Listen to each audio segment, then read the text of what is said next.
जय हो ब्रह्मांड और जय हो चंद्रमा की शीतल ऊर्जा को प्रणाम। क्या आपने कभी महसूस किया है कि आपका मन बिना कारण ही बेचैन है, या कभी इतनी शांति मिलती है कि आंसू निकल आते हैं? यह सब चंद्रमा की ऊर्जा से जुड़ा होता है। आज हम जानेंगे कि चंद्रमा की गहराई, इसका असर और कैसे इसका संतुलन हमें शांति और समृद्धि दे सकता है। चंद्र ग्रह वैदिक ज्योतिष में मन का कारक है। हमारे भावनात्मक संतुलन, सोचने की शक्ति, कल्पना और माता से जुड़े संबंधों का प्रतिनिधित्व करता है। जिनकी कुंडली में चंद्रमा बलवान होता है, उनका मन रचनात्मक, शांत और करुणामयी होता है। लेकिन जिनका कमज़ोर चंद्रमा होता है, उन व्यक्तियों को अक्सर असंतुलन, डिप्रेशन और निर्णय लेने में दिक्कत आती है। अब देखिए, मन का कारक। मन क्या है? विचार। जब चंद्रमा हमारा कमज़ोर होता है, तब हमें मन से होने वाले रोग, जिसे डिप्रेशन कहा जाता है, डर लगना और जीवन के अंदर असंतुलन रहना, पारिवारिक हो, सामाजिक हो, व्यापारिक हो, हर जगह असंतुलन नज़र आता है। अब हमें क्या करना है कि जिससे हमारा चंद्रमा स्ट्रॉन्ग हो जाए और उसको बल मिले। चंद्रमा सीधा मन को संचारित करता है। इसका प्रभाव शरीर पे नहीं, मन और आत्मा पर पड़ता है। जब चंद्रमा शांत होता है, तब व्यक्ति को चिंता, नींद की कमी और असमंजस्य होता है, यानी कि समझ ही नहीं आता कि वो कब क्या कर रहा है। यही कारण है कि पूर्णिमा और अमावस्या पर लोगों के स्वभाव में अक्सर बदलाव देखा जाता है।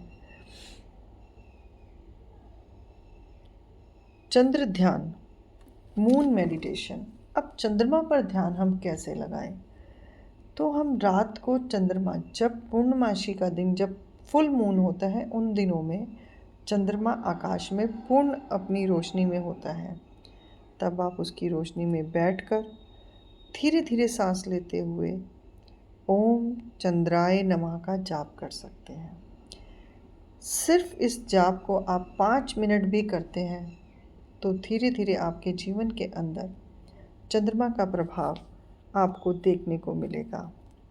जल तत्व से भी जुड़ा है। चंद्रमा जल तत्व का स्वामी है, इसलिए जल पीते समय संकल्प ले, मैं शांत हूँ, मैं स्थिर हूँ और मैं प्रेम पूर्ण हूँ। सोमवार का व्रत, सोमवार को व्रत रखें या सफ़ेद वस्त्र दान करें। माता की सेवा करें। अब देखिए, माता की सेवा करें यानी प्रतिदिन, लड़का हो या लड़की, अगर वो चाहते हैं कि उनका चंद्रमा स्ट्रांग हो, माँ के सुबह उठते ही पैर जरूर छुएं। अपने कॉलेज जाएं, जॉब पर जाएं, इंटरव्यू पे जाएं, कोई भी काम करने से पहले यदि आप माँ के चरण स्पर्श करते हैं तो आपका चंद्रमा मजबूत होना शुरू हो जाएगा, क्योंकि चंद्रमा मन का कारक है।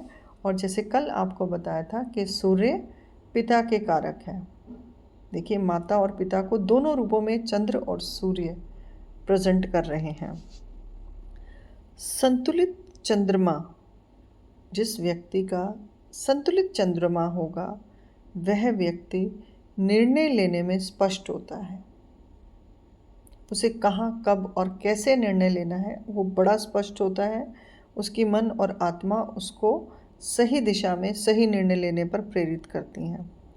वह दूसरों की भावनाओं को समझता है और उसका मन कल्पनाशील और शांतिपूर्ण होता है।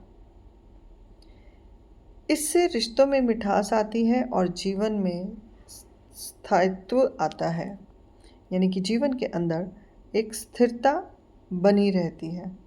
देखिए, चंद्रमा की उपासना करना ही सोमवार का व्रत रखना, और अमावस्या पे जैसे अंधेर पक्ष होता है, कृष्ण पक्ष होता है, हम चंद्रमा का ध्यान नहीं लगा सकते हैं, तो भी आप ओम चंद्रमाय नमः का जाप करके भी आप चंद्रमा की ऊर्जा को अपने शरीर में बढ़ा सकते हैं।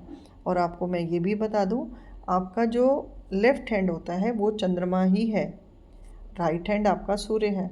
यदि आप नाड़ी शोधन के अंदर प्रतिदिन लेफ्ट नोस्ट्रल से 5 मिनट सांस लेंगे और छोड़ेंगे, तो भी आप अपने चंद्रमा को एक्टिवेट करेंगे और चंद्रमा के ऊर्जा को प्राप्त कर पाएंगे।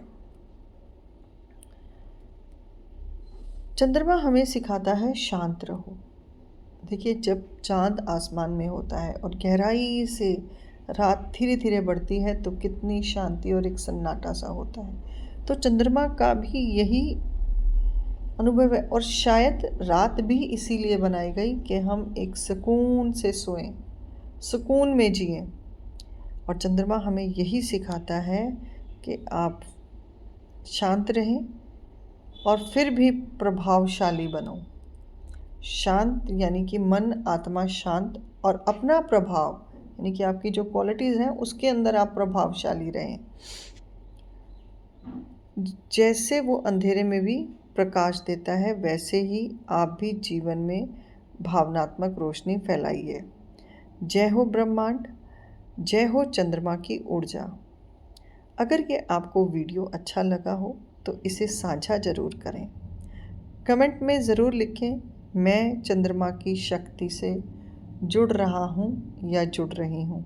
देखिए, इतना लिखते ही आपके भीतर एक चमत्कार होगा। इस वीडियो को लाइक करें, कमेंट करें और शेयर करें। और अगले ग्रह पर कल का वीडियो जो आएगा उस पर हम फिर से बात करेंगे। धन्यवाद, धन्यवाद, धन्यवाद।